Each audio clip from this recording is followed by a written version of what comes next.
बिस्मिल्लाहिर्रहमानिर्रहीम। अस्सलाम वालेकुम डियर स्टूडेंट्स, मैं हूं साकिब फरीद फ्राम ज़रियाब एकेडमी, आपका फ़िज़िक्स इंस्ट्रक्टर। आज हम डिस्कस करेंगे first year physics chapter number 1 international system of unit SI। International system of unit को डिस्कस करने से पहले हम देख लेते हैं कि यूनिट्स क्या होती हैं। तो यूनिट हमारे पास क्या होता है, एक स्टैंडर्ड होता है, एक मेयार होता है, standard with which things are compared, कि एक हमारे पास मेयार होता है जिसको यूज़ करते हुए हम चीज़ों को क्या करते हैं, कंपेयर करते हैं। बिना हम ये अगर बात करें कि हमें जो यूनिट्स हैं, यूनिट्स की ज़रूरत क्यों पड़ी, यूनिट्स की सिग्निफिकेंस क्या है, तो यूनिट्स जो होती हैं हमारे पास वो किसी भी तरह की जो इंफॉर्मेशन होती है उसको कंप्लीट करती हैं। इसके लिए अगर हम एक एग्जांपल कंसीडर करते हैं और उससे बात को समझने की कोशिश करते हैं। एक कोई बंदा है, वो एक शॉपकीपर के पास जाता है और उस शॉपकीपर को जाके कहता है कि उसे 2 शुगर चाहिए। अब शॉपकीपर को नहीं पता चलेगा कि क्या उस बंदे को 2 kg शुगर चाहिए, या शुगर के 2 दाने चाहिए, या शुगर के 2 तोड़े चाहिए।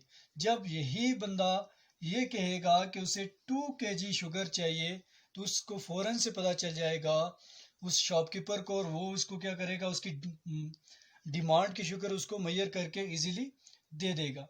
एक और अगर आप एग्जांपल लें, तो आप किसी पेट्रोल पंप के ऊपर जाते हैं, वहाँ पे जाके उसको इशारा करते हैं हाथ से कि मुझे 2 पेट्रोल चाहिए। अब जब आपने उसको इशारा किया 2 का, तो उसने पेट्रोल तो डाल दिया, लेकिन जब आपने पैसे दिए तो आपने उसको कहा कि 200 का पेट्रोल डालना है, जबकि उसने क्या किया, 2 लीटर आपकी उंगलियों के इशारे को देखकर कितना पेट्रोल डाल दिया आपके बाइक में, 2 लीटर का पेट्रोल डाल दिया। तो उसने जब आपसे पैसे ज़्यादा मांगे, तो फिर यहाँ से इस बात से भी ये पता चलता है कि आपने यूनिट यहाँ पे इस्तेमाल नहीं की। अगर आप कहते 200, तो तब वो समझ जाता कि 200 का पेट्रोल डालना है। अगर आप यूँ कह देते कि 2 लीटर पेट्रोल डालें, तो तब भी वो समझ जाता। तो इसका मतलब है कि ये सारी जो एग्जाम्पलें हमने कंसिडर की हैं, इन एग्जाम्पलों से हमें ये पता चलता है कि यूनिट जो होती है वो किसी भी इंफॉर्मेशन को कंप्लीट करने के लिए यूज़ की जाती है। अब हम इंटरनेशनल सिस्टम ऑफ यूनिट्स की बात करें अगर, तो इंटरनेशनल सिस्टम ऑफ यूनिट की हम बात करने से पहले हम देख लेते हैं बिफोर 1960 से पहले हमारे पास 3 तरह के सिस्टम्स थे। तो हर एक कंट्री ने एक ही क्वांटिटी के लिए डिफरेंट तरह के यूनिट्स बनाए हुए थे। अगर हमारे पास एक मार्कर है, तो इसकी लेंथ मेजर करनी हो, तो एक विलेज ने, एक कंट्री ने क्या किया हुआ था, इसकी अपनी कोई एक यूनिट रखी हुई थी मीटर। किसी दूसरे कंट्री में चले जाएं तो इसने इसी लेंथ को मेजर करने के लिए सेंटीमीटर रखा हुआ था। किसी तीसरी कंट्री में चले जाएं तो उसने शायद इसी लेंथ की यूनिट क्या रखी हुई थी, मिलीमीटर। तो जब ये लोग आपस में एक दूसरे के साथ कम्युनिकेट होते, एक कंट्री का बंदा दूसरी कंट्री में जाता, दूसरी कंट्री का बंदा पहले कंट्री में आता, जब तो वो इन यूनिट्स को समझ नहीं पाता था, क्योंकि दोनों कंट्रीज़ की जो यूनिट्स थी वो एक ही क्वांटिटी की डिफरेंट थी। तो ये जो डिफ़िकल्टीज थी, अब हमारे पास जो, अगर हम इन 3 क्वांटिटीज़ के साथ डील करें, लेंथ, मास, टाइम, तो हमारे पास जो 3 सिस्टम थे उसके हम देख लेते हैं इन सिस्टम में इन तीनों की यूनिट्स क्या हैं। तो हमारे पास पहला सिस्टम है फुट, पाउंड और सेकेंड, FPS। लेंथ की यूनिट इसमें हमारे पास थी फुट, मास की यूनिट थी पाउंड जिसको हम LB से रिप्रेजेंट करते हैं, और टाइम की यूनिट थी सेकेंड जिसको हम S से रिप्रेजेंट करते हैं। दूसरा हमारे पास सिस्टम है CGS। CGS सिस्टम में लेंथ की यूनिट होती है सेंटीमीटर, और मास की यूनिट थी ग्राम, और टाइम की यूनिट थी सेकेंड। थर्ड हमारे पास जो सिस्टम है MKS, इसमें हमारे पास जो लेंथ की यूनिट होती है मीटर, मास की यूनिट होती है किलोग्राम, और टाइम की जो यूनिट होती है वो होती है सेकेंड। अब इन तीनों सिस्टम्स को जब हम देखते हैं, तो टाइम की यूनिट्स को छोड़कर बाकी जितनी भी क्वांटिटीज है, मीन लेंथ और मास, इन दोनों क्वांटिटीज की जो यूनिट्स हैं इन तीनों सिस्टम में क्या है, डिफरेंट है। तो ये डिफ़िकल्टीज थी, जब लोग एक दूसरे के साथ कम्युनिकेट होते तो वो यूनिट्स को समझ नहीं पाते थे, एक कंट्री का बंदा दूसरी कंट्री की यूनिट को समझ नहीं पाता था, ये डिफ़िकल्टीज थी। इन डिफ़िकल्टीज को कम करने के लिए, इन डिफ़िकल्टीज को मिनिमाइज करने के लिए 1960 में टॉप कंट्रीज़ के जो साइंटिस्ट थे वो आपस में मिल बैठे, ठीक है, और उस कॉन्फ्रेंस के अंदर उन्होंने कुछ सेट ऑफ डेफिनेशन और स्टैंडर्ड्स को डिस्क्राइब किया फिजिकल क्वांटिटीज के लिए। और वो जो सिस्टम था जो एस्टेब्लिश किया गया 1960 में, उस सिस्टम को नाम दिया जाता है इंटरनेशनल सिस्टम ऑफ यूनिट को, और जिसको सिंपल हम एसआई से भी रिप्रेजेंट करते हैं। एस मीन सिस्टम और I mean international, system international. अब हमारे पास जो सिस्टम इंटरनेशनल था उसमें 3 तरह की यूनिट्स को डिफाइन किया। सबसे पहले थी हमारे पास बेस यूनिट। बेस यूनिट वो यूनिट्स होती हैं जो बेस क्वांटिटीज को डिफाइन करने के लिए यूज होती हैं। दूसरी थी हमारे पास डिराइव्ड यूनिट्स। डिराइव्ड यूनिट्स वो यूनिट्स होती हैं जो डिराइव्ड क्वांटिटीज को डिफाइन करने के लिए यूज होती हैं। थर्ड वन हमारे पास थी सप्लीमेंट्री यूनिट्स। सप्लीमेंट्री यूनिट्स वो यूनिट्स होती हैं जो ज्योमेट्रिकल क्वांटिटीज को डिफाइन करने के लिए यूज होती हैं। अब सबसे पहले अगर हम बेस यूनिट की बात करें तो base units are those units which are use to measure the base quantities. ठीक है, बेस यूनिट क्वांटिटीज को मेजर करने के लिए जो यूनिट्स यूज होती है उन्हें बेस यूनिट्स का नाम दिया जाता है।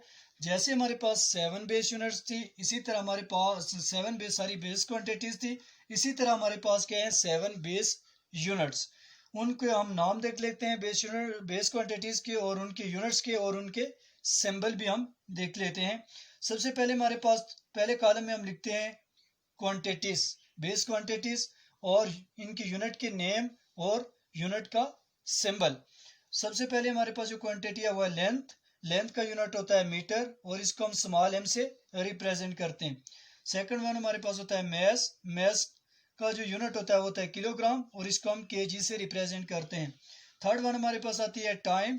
टाइम की यूनिट होती है सेकंड। सेकंड को हम एस से रिप्रेजेंट करते हैं। आगे हमारे पास है टेम्परेचर। टेम्परेचर की यूनिट होती है केल्विन, जिसको हम कैपिटल के से रिप्रेजेंट करते हैं। Electric current. इलेक्ट्रिक करंट की यूनिट होती है एम्पेयर और जिसको हम कैपिटल ए सिंबल के जरिए से रिप्रेजेंट करते हैं। आगे हमारे पास आता है intensity of light. Intensity of light की एसआई जो यूनिट होती है वो होती है कैंडेला। कैंडेला को हम स्मॉल सी डी से रिप्रेजेंट करते हैं। आगे हमारे पास आती है amount of substance. Amount of substance की जो यूनिट होती है वो होती है मोल, और जिसको अगर हम सिंबल से रिप्रेजेंट करना चाहें तो MOL लिखेंगे। अमाउंट ऑफ सब्सटेंस जब भी हम number of molecules, number of electron, proton वगैरह से डील कर रहे होते हैं तो तब हम अमाउंट ऑफ सब्सटेंस को एज अ यूनिट के तौर पे यूज करते हैं, एज अ स्टैंडर्ड के तौर पे यूज करते हैं। अब हमारे पास आती हैं जी डिराइव्ड यूनिट्स।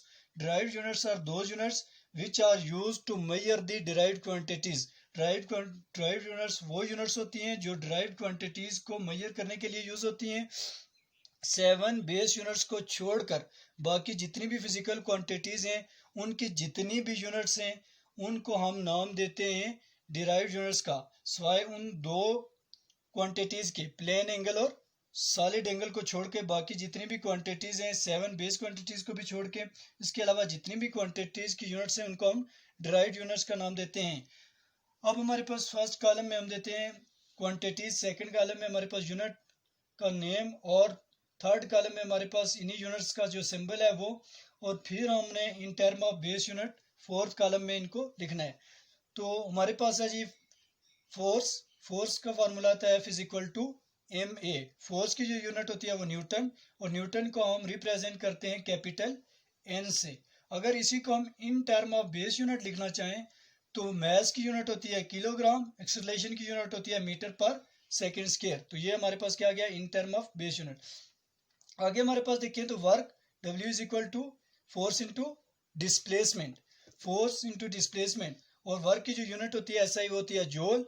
जूल को हम J से रिप्रेजेंट करते हैं और ये इक्वल होता है न्यूटन मीटर के, और इसको हम base in term of base unit लिख सकते हैं किलोग्राम मीटर स्क्वायर पर सेकेंड स्क्वायर।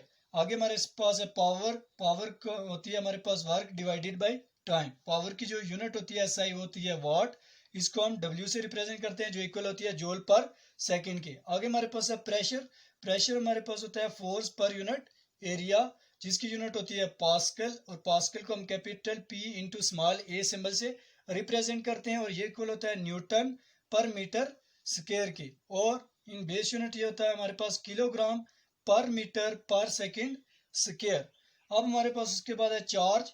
चार्ज को हम Q से रिप्रेजेंट करते हैं, और ये होता है Q = I इंटू टी। आइए हमारे पास क्या है जी करंट, टी हमारे पास क्या है टाइम। तो चार्ज की जो यूनिट होती है एसआई वो होती है कूलम, कूलम को हम सी से रिप्रेजेंट करते हैं और ये इक्वल होता है इन बेस यूनिट एम्पियर सेकेंड के। अब हमारे पास तीसरी जो यूनिट्स थी वो थी सप्लीमेंट्री यूनिट्स। तो सप्लीमेंट्री यूनिट्स के लिए हमने पढ़ा कि supplementary units are those units which is use to measure the geometrical quantities. ठीक है, ज्योमेट्रिकल क्वांटिटीज में हमारे पास क्या आते हैं, एंगल आते हैं। तो हमारे पास एंगल कितनी तरह के होते हैं, दो तरह के एंगल्स होते हैं। एक हमारे पास होता है प्लेन एंगल जो कि 2 डायमेंशनल एंगल होता है, और दूसरा हमारे पास होता है सॉलिड एंगल जो कि 3 डायमेंशनल एंगल होता है।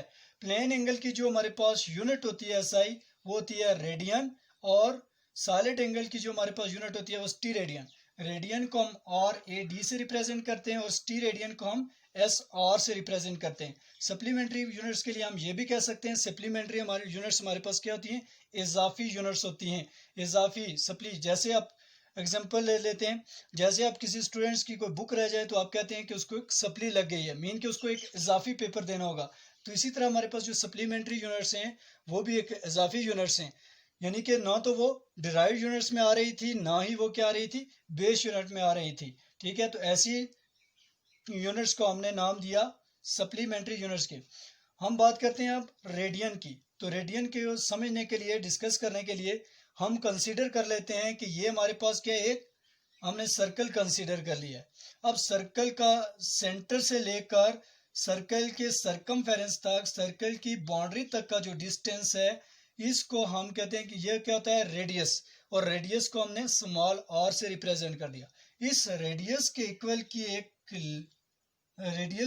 की एक लाइन हम यहाँ पे क्या कर लेते हैं, सर्कल एक आर्क लगा लेते हैं, और इस आर्क को वापस हम जब सेंटर से मिलाते हैं तो ये वाली लाइन यहाँ से लेकर ये भी क्या है, सरकमफेरेंस ऑफ सर्कल तक है, और इसकी भी लेंथ कितनी है, आर के इक्वल है, रेडियस ऑफ द सर्कल के इक्वल है।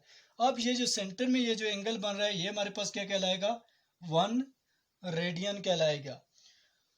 दो रेडियाई के दरमियान बनने वाला एंगल, ठीक है, जिसकी जो आर्क है वो कट करती है सरकमफेरेंस ऑफ सर्कल को ऑन दी सरकमफेरेंस, और जिसकी आर्क की जो लेंथ होती है वो इक्वल होती है रेडियस ऑफ द सर्कल।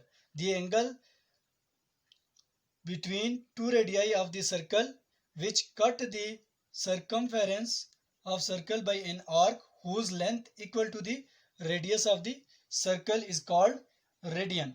अब हमारे पास आता है स्टी रेडियन। तो स्टी रेडियन के लिए हम कंसीडर करते हैं एक स्फीयर, क्योंकि स्टी रेडियन हमारे पास 3 डायमेंशनल एंगल होता है। तो ये हमने एक स्फीयर कंसीडर किया, स्फीयर के ऊपर सपोज करके लेट्स सपोज हमको कंसीडर कर लेते हैं खुद से एक सरफेस, और ये जो सरफेस हमने कंसीडर की है ये जो हमारे पास यहाँ पे at the centre of the sphere जो एंगल बनाएगी वो हमारे पास क्या कहलाएगा, 1 स्टी रेडियन। अब हमारे पास ये एंगल 1 स्टी रेडियन कब होगा, ये 1 स्टी रेडियन एंगल तब होगा जब हमारे पास ये जो हमने सरफेस कट की थी इसका जो सरफेस एरिया है वो radius of the square of the radius of the sphere के इक्वल होगा। हमारे पास जो क्या है, स्टी radian is the angle subtended at the centre of the sphere whose surface area is equal to the square of the radius of the sphere is called स्टीरेडियन। तो ये था हमारे पास आज topic international system of units. मज़ीद videos के लिए हमारे channel को लाइक करें, सब्सक्राइब करें, कमेंट्स करें और दोस्तों के साथ शेयर करें। अल्लाह हाफिज़।